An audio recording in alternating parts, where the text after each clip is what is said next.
यह है MS Excel का क्लास नंबर 3, जिसमें हम बात करेंगे एमएस एक्सेल में बेसिक डाटा एंट्री कैसे करते हैं, कट कैसे किया जाता है, कॉपी कैसे किया जाता है, और भी बहुत सारे टॉपिक को कवर करने वाले हैं इस क्लास में। तो चलिए आइए इस क्लास को हम लोग शुरू करते हैं। पर अगर हमारे इस चैनल में पहली बार विजिट किए हैं तो हमारे चैनल को सब्सक्राइब करें एंड वीडियो को लाइक करें। तो सबसे पहले समझते हैं कि एक्सेल में किस तरीके से हम बेसिक डाटा एंट्री कर सकते हैं। तो आपको जहां भी डाटा एंट्री करना है, मान लीजिए एक चलते हैं कि एक कंपनी का हम डाटा एंट्री करने जा रहे हैं, तो सबसे पहले आपको काम होता है कि उस कंपनी का आपको एक हेडिंग तैयार करना होता है। तो हेडिंग तैयार करने के लिए आपको क्या करना है, जितने एरिया में आपको हेडिंग तैयार करना है उस रेंज को इस तरीके से आपको क्या करना है, सेलेक्ट करना है। एक कॉलम, एक रो या दो रो को सिलेक्ट कीजिए।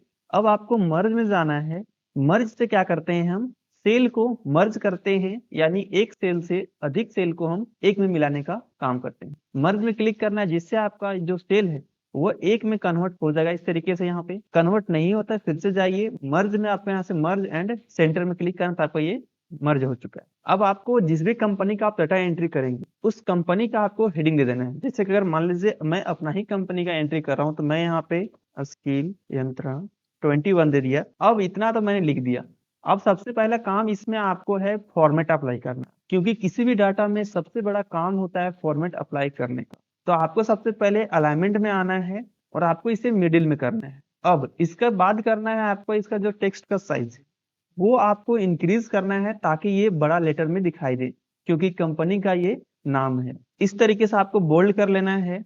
अब यहाँ से कलर चेंज करना, तो आप टेक्स्ट कलर में जाएंगे और यहाँ से आप कलर इसका चेंज कर सकते हैं जो भी आपको अच्छा लगे। साथ ही साथ आप इसके बैकग्राउंड को हाईलाइट करेंगे, तो आप यहाँ से टेक्स्ट हाईलाइट कलर में जाएंगे और यहाँ से आप कोई भी कलर को यहाँ से फिल करेंगे, जिससे ये एक दिखने में अट्रैक्टिव व्यू आपको यहाँ पे मिल सकता है।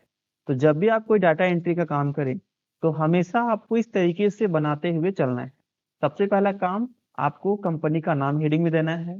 सेकेंड, आपको उसे कुछ हाईलाइट कलर से फिल करना है। अब चलिए हम लोग बनाते हैं अपना हेडिंग को। चलिए सपोज करते हुए चलते हैं, ये है मेरा सीरियल नंबर, ये है आइटम नेम का रेट हो गया इस तरीके से, और ये हो गया अमाउंट, और मान लीजिए ये हो गया यहाँ पे डिस्क।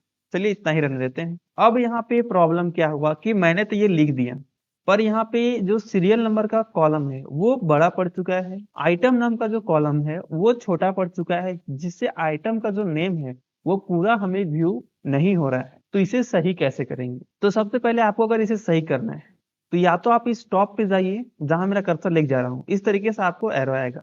अब यहाँ पे आप डबल क्लिक करेंगे तो ये ऑटोमेटिक एडजस्ट ले लेगा। इसी तरीके से आपको आइटम वाला में क्लिक करना है, इसे भी आप एडजस्ट कर सकते हैं। इस तरीके से आप एक एक करके मैनुअली भी एडजस्ट कर सकते हैं। दूसरा तरीका, आप इसे पकड़ के यहाँ से इस तरीके से माउस से क्लिक करके अपने अकॉर्डिंग एडजस्ट कर सकते हैं, जितना आपका नीड हो।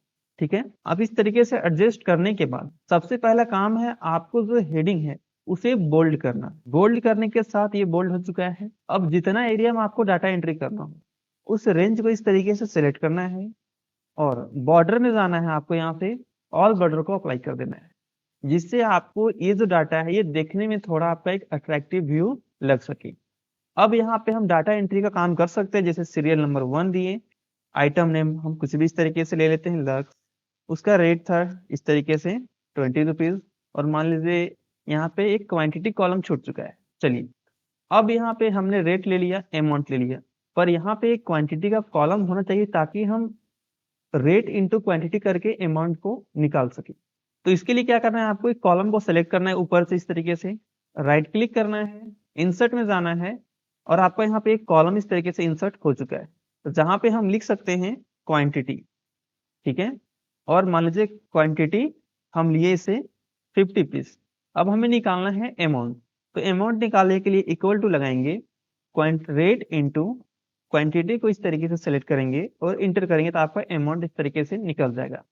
तो कुछ इस प्रकार से आपको बेसिक डाटा एंट्री करना है। ये आपका एक बेसिक डाटा एंट्री है। हम इन लोग आगे चल के एक एडवांस डाटा एंट्री सीखने वाले हैं। तो आप हमारे चैनल को सब्सक्राइब कर लें, और साथ ही साथ प्रीमियम कोर्स देखने के लिए आप हमारे एप्लीकेशन को डाउनलोड कर लें, जिसका लिंक डिस्क्रिप्शन में दिया हुआ है। चलिए, ये आपको यहाँ तक क्लियर हो चुका होगा। अब मान लीजिए इस डाटा को चाहते हैं हम यहाँ से हटा के इस रेंज में ले आए, इस एरिया में यहाँ पे ले आए। तो ये कैसे करेंगे? तो जिस डाटा को आपको यहाँ से हटाना है और इस साइड में रखना हो, तो पहले उस डाटा को आपको सिलेक्ट करना है। अब आपको मिलेगा यहाँ पे एक कट, एक कॉपी। तो जब भी आपको किसी भी डाटा को हटा के किसी अन्य जगह लिखना हो तो वहां पे हम कट का यूज करते हैं, जिससे आपका डाटा पुराना लोकेशन से वो हट जाता है। अब हमें रखना है यहाँ पे।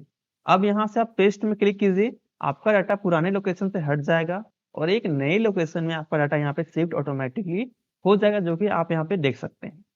ये है आपका कट का यूज।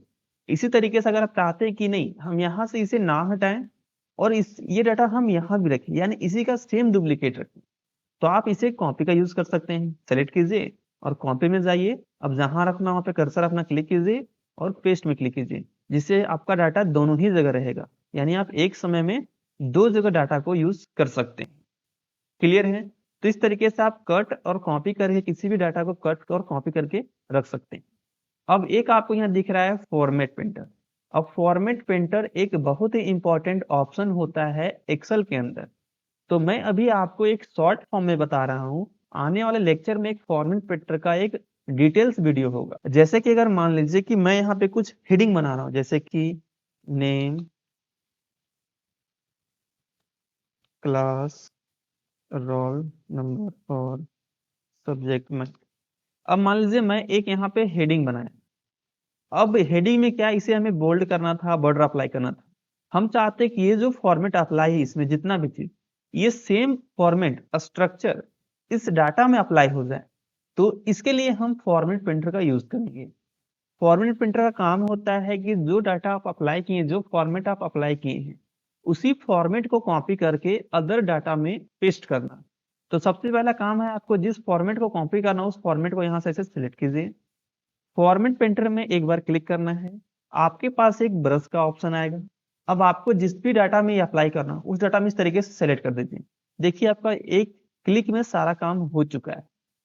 तो आपको बेसिक फॉर्मेट प्रिंटर का यूज भी समझ में आ चुका होगा। इसके बाद यहाँ पे आपका था मर्ज, जो कि मर्ज मैंने बता दिया कि जब आपको एक मल्टीपल सेल को एक सेल में कन्वर्ट करना हो तो आप मर्ज का यूज कर सकते हैं।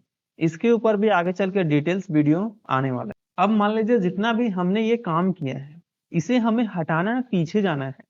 तो इसके लिए हम कंट्रोल जेड का यूज करेंगे, जिससे हम अपने एक एक स्टेप पीछे आ सकते हैं। अगर कोई गलती होता है तो उसे हम सही कर सकते हैं। और लगता है कि हम नहीं कुछ ज्यादा ही पीछे आ चुके हैं, तो हमें आगे बढ़ने के लिए कंट्रोल के साथ वाई, जिससे हम एक एक स्टेप आगे बढ़ सकते हैं, पर इससे हम ज्यादा स्टेप आगे नहीं बढ़ सकते हैं, एक दो स्टेप को आगे बढ़ सकते हैं। तो ये था MS एक्सेल का लेक्चर नंबर 3, जिसमें हमने बेसिक डाटा एंट्री करना सीखा, क्लिपबोर्ड को format painter, cut copy paste और फॉन्ट ग्रुप को कवर किया है। चलिए तो मिलते हैं लेक्चर नंबर 4 के अंदर। अगर आप इसी तरीके से प्रीमियम कोर्स देखना चाहते हैं तो आप हमारे एप्लीकेशन को डाउनलोड कर सकते हैं, जहां पे आपको free test series, free notes और बहुत सारे चीज आपको देखने के लिए मिल जाएंगे।